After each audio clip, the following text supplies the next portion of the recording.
Nagpur metro railway मार्गाजवळ पतंग उडवू नका, नायलॉन मांजाचा वापर टाळावा, नागपूर मेट्रो प्रशासनाचं आवाहन. नाशिकमध्ये 5 नायलॉन मांजा विक्रेत्यांवर सदोष मनुष्यवधाचा गुन्हा दाखल, तर कारवाईमध्ये 1 लाखांचा नायलॉन मांजा जप्त. इमारतींच्या छतांवर तपासणी करण्याचे सुद्धादेश. पालघरच्या वसई रेल्वे स्थानकावर प्रवाशांचा आरपीएफ जवानावर हल्ला, प्रवाशाकडून आरपीएफ जवानाचा चावा, तर लोकलच्या दिव्यांग डब्यामध्ये बेकायदेशीररित्या प्रवास करत होता हा प्रवासी.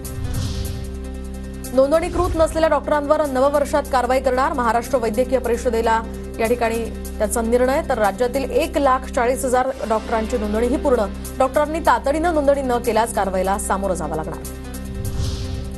भाईंदर ते तलासरी महामार्गाची दुरुस्ती आणि काँक्रिटीकरणाचं काम हे मे महिन्यामध्ये पूर्ण होणार, राष्ट्रीय महामार्ग प्राधिकरणाकडून 700 कोटींचा प्रकल्प.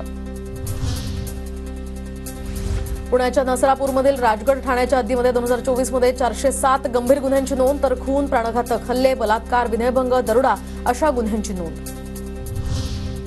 कल्याणमध्ये एका बारमध्ये ग्राहकाकडून गायिकेवर दारूच्या बाटलीनं हल्ला, बार मालकही यामध्ये मारहाण. तर महात्मा फुले पोलीस ठाण्यामध्ये गुन्हा दाखल, 2 आरोपींना पोलिसांकडून बेड्या. बॉम्बे बार असोसिएशनचे प्रमुख सदस्य ज्येष्ठ वकील इक्बाल छागला यांचं निधन, तर 86व्या वर्षी घेतला अखेरचा श्वास.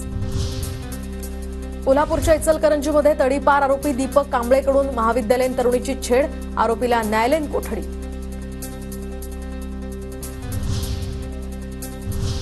आता बघूया देश विदेशातील टॉप 9 बातम्या.